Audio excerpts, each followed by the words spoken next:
Welcome back to another episode of Harmonious at Lunch, the show that fuels your business success. I'm Brandon Gano, your host and guide through the world of harmonious business growth. Today, we're unlocking powerful strategies with industry experts to help your business thrive. If you're a business owner, entrepreneur, or executive, you are in the right place. Join me and our incredible guests today on the journey to clarity, growth, and success. It is time to revolutionize your approach to business. Let's dive in with another episode of Harmonious at Lunch. Welcome back into some more bite-sized business advice. And today we have one of my favorite types of episodes. It's a business journey or a success story episode. I love hearing from other entrepreneurs, how they got to where they are in their career, the ups and the downs, the bumps along the way. We've all had them, right? And I just love hearing what people have been through to create their businesses. So today we have a very special guest, Nancy Dillingham Marks. Nancy, welcome to the show. Thank you for being here. Thanks, Brandon. I'm excited to be here. So not only are you going to share your obviously unique story because it's unique to you, but you have a very unique business too. So let's set the stage there. You are in the glass business. Tell me more about that. Yes. So when people think of glass art, they're usually thinking of blown glass or stained glass. And I kind of fall in the middle. It's fused glass. So we make it a nice room temperature, comfortable environment, music playing, laughter, and going kind of at our own pace. And then at night, when the rates are lower for electricity, we put those pieces of art into the kilns, similar to ceramic kilns, but the heating elements are in slightly different places. And we turn them on and we're gone.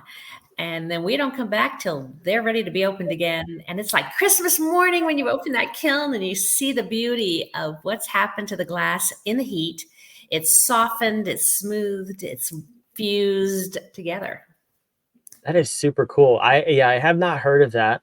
I love your passion. It also sounds like your insurance premiums are through the roof if you're leaving fire on overnight. Am I right there? Well, actually, it's not that bad because they are very contained units, and it is electrical. It's not a live flame. Okay. And so they run on electricity. And that's why I do it at night when the rates are lower. I'm trying to save the electricity for the planet and everyone else, but it just works out really well for us. That is super cool. So I love this, but you shared with me before we started recording that this is not your first venture in the business world. You actually were in corporate for a very long time. So I'm curious to hear, what were you doing in corporate? And then ultimately what made you say, enough of this, I'm going to start my own business? Well, I started off as a clerk typist. I went into HR and payroll. Back then it was still personnel. I went over to ABC Motion Pictures. I went with my boss to Columbia Pictures. I went to post-production. I went over to IT, which is where I kind of found my harmony and was in that for the majority of the 35 years. And then ended up working with my husband, and he decided to sell the company. And it's like, what am I going to do now? So I decided I know how to run a business. I understand customer service. I saw a lot of things that I didn't think were done as well as they could have in corporate. And so being able to kind of make a decision and turn on a dime and improve things and be able to take care of people, that's what I love. I love those win-win-win. Everybody's successful and happy. That's what I love about small business, right? It's like you can do all of those things. And in the corporate world, that would take 16 meetings to just decide one thing to make a customer happy. That's what I love hearing from small business owners. So you took the leap. Well, you had the pause, right? You had that time to say, okay, what's next? And you decided small business at a really good time, I heard too. So tell me about the starting of your small business journey. Yeah. I was doing fused glass, and the studio that I was working in, the owner decided to close that particular branch location. She had a great crystal ball. She saw COVID coming and I didn't. So I decided I don't have to know it all. I know how to run a business. I don't know everything about fused glass, but there's a wonderful community in our area, and there were people who could help me. So I didn't have to have an ego that said, I know how to do it all. I was more than happy to bring in other people who knew more than I did and who could help make me and my studio successful. Yeah, it's a good attitude to have. And then the world throws a wrench in your Right. plans, Yeah. which wasn't ideal, we'll say, but it wasn't ideal for everybody. So you No. start 5 weeks before COVID. I didn't realize you were actually at another company first, but you're starting your own. COVID hits. Where were you at that point? 5 weeks in, probably not too far along. What did that wrench look like for you? Oh, it was a pretty big wrench. And, of course, mindset and everything else, it was all kicking in like, what are you doing? What are you thinking? All that kind of stuff. But then I realized I really knew this was the right thing to do. I just knew it in my heart and I followed my heart instead of my head. And so I focused more on exploring fused glass for myself and learning how to do more things and improving little things and organizational things in the studio, which is my background. And it came out to be great. The one thing I still didn't master in that time frame, which shows sometimes I'm a little slow, marketing and publicity. Oh my gosh, that's much harder than I thought.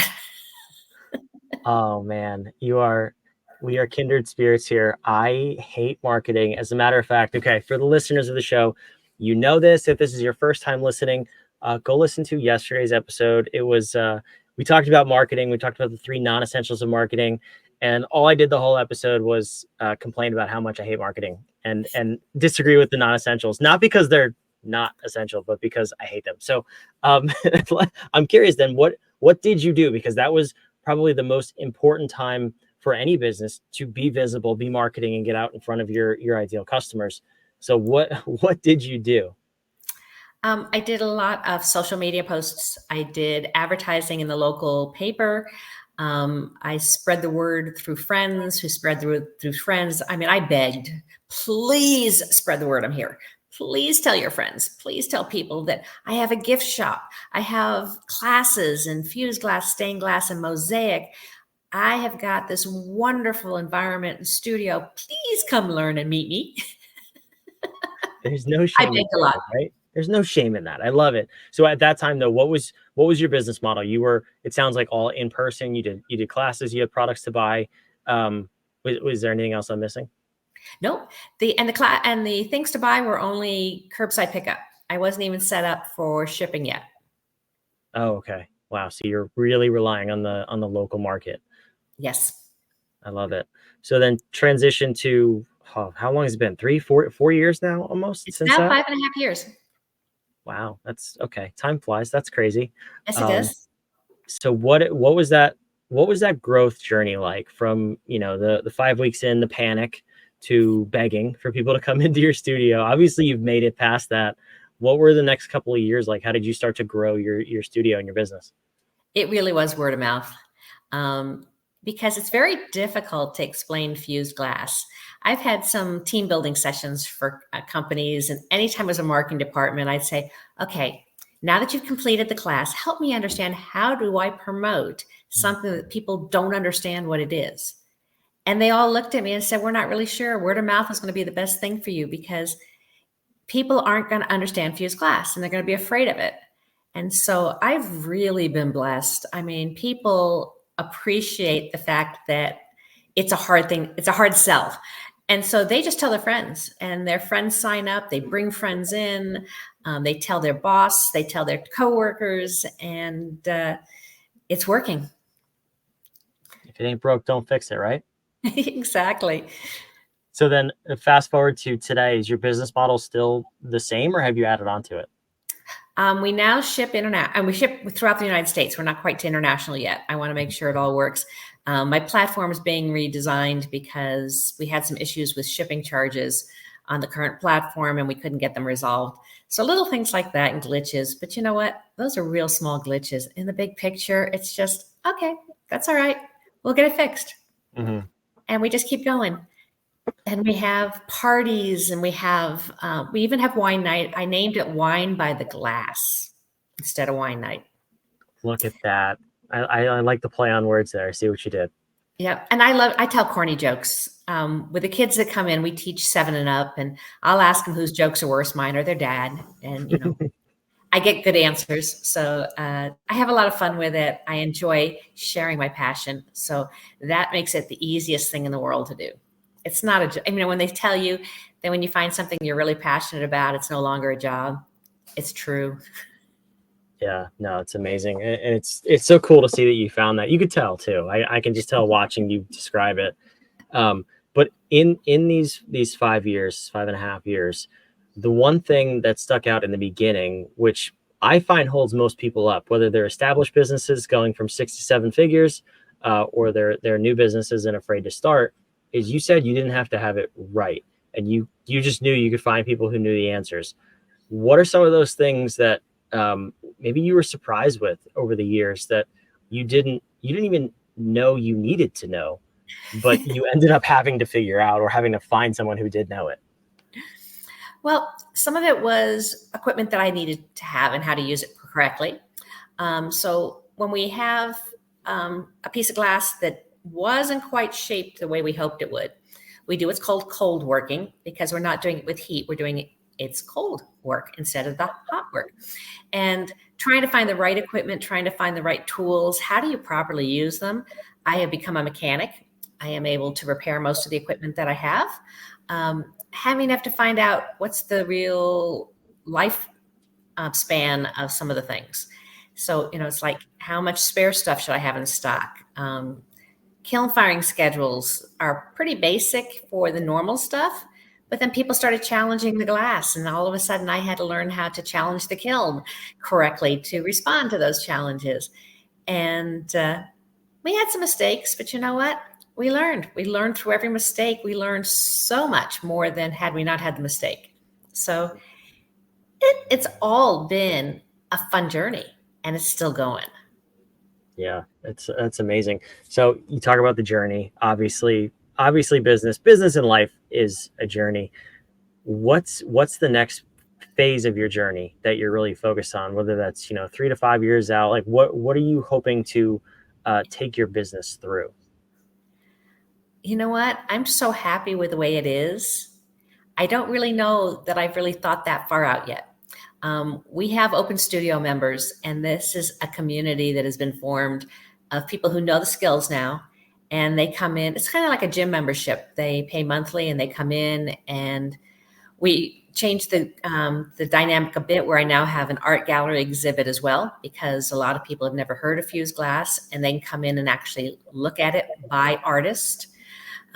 We modified the website so that you know whose art is whose as you're looking at it, so that you can then look at just that particular artist if you want. So I kind of just go with the flow. What needs to happen? Hey, let's make it happen. Let's find those win-win-wins. And the customers get so much more out of it.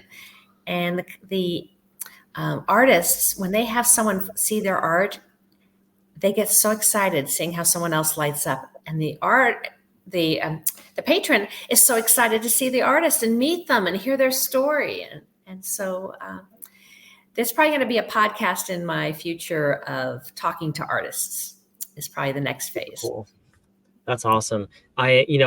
Just by definition, a fractional COO, like we get hung up on the future and planning and executing and all that fun stuff. So I am a vision nerd, if you will, but at the same time, and let's not discount our source. The Bible says, without a vision, the people will perish. But here's the flip side of that conversation. And this is part of the reason I started this podcast. I don't like the narrative in the marketing world, in the business world in general, that you always have to grow your business. I talk to so few people. You are on a short list of maybe 3 who I've spoken to that are just happy with their business, and they don't need to grow. They don't have a desire to be the next biggest thing in the world. And I want to say that's refreshing. And I want to say thank you for that, because a lot of people tend to shame that sort of an outlook and look down on it. But I want to bring these stories to light, because you don't have to be the biggest thing in the world. Like, the smile on your face really says it all. If you can get your business to the point where Nancy's is, I think we'd be a lot happier in business. So Nancy, thank you for sharing your story here. Oh, Brandon, thank you. And one of the fun reasons for me to go on podcasts is that not everyone's going to come to Southern California and come visit me. I get that. But there are so many wonderful artists and fused glass studios around the world. If you're interested, go find one near you. I'm really okay with that. It doesn't all have to come to me. I'm willing to spread that joy out to all the other studios. I love it. So maybe the vision includes building a community around Fuse Glass. Doesn't have to, you don't have to run the community, but you're building the community in general. Exactly. I love it. Nancy, this was an awesome episode. I appreciate you coming here. Where can the listeners go and learn more about you and what you're doing? My website's the best place. Glass Arts, there's an S on that, collective.com. And the classes are online, the gift shop's online, frequently asked questions. We even have a gallery of art that isn't for sale, and podcasts that I've been on are on there, including a TV segment I've been on. So there's a lot of stuff going on in my website. One place, one-stop shopping. I love it. That's awesome. I put it on the screen for you listening. If you're watching, it's on the screen wherever you're watching and listening. It's also down in the show notes below, so you can go check that out. Browse around their website. Check out all the cool creative pieces Nancy has on there. And I'm curious though. I love to end these episodes with a question, but it really sounds like we're talking about a different kind of business here, which again I love. What's a powerful question that you want the listeners to ask themselves until they get a powerful answer about creating the business of their dreams that they're happy and content with and fulfills them, rather than just the business everyone else thinks they should create? I think it's important to ask yourself, what brings you joy? In like my case, I wasn't a natural artist. I wasn't someone who's had all kinds of artistic things throughout my life. I had to search a bit to find something that I could really be passionate about and that I wanted to have as a business. And you know what? When I found it, I just knew it. I mean, even with the circumstances of COVID, I knew this was what was right for me to be doing. And there's no looking back. I just look forward. That's so amazing. I love it. I feel refreshed after this episode. That's what I'm going to say about that. So Nancy, thank you so much for being here. Thanks, Brandon. I really appreciate it. For those of you watching and listening, wherever you are, make sure you subscribe. We love bringing these episodes to you 5 days a week to help you create a more harmonious business and life. That's what it's all about. It sounds like Nancy has that for sure. And we want you to have that too. Have that joy, that contentment and peace, knowing that your business is what you want it to be and not what someone else says it should be. That's the whole point of why we do this. So thanks for listening. Make sure you subscribe. We'll see you on the next episode of Harmonious.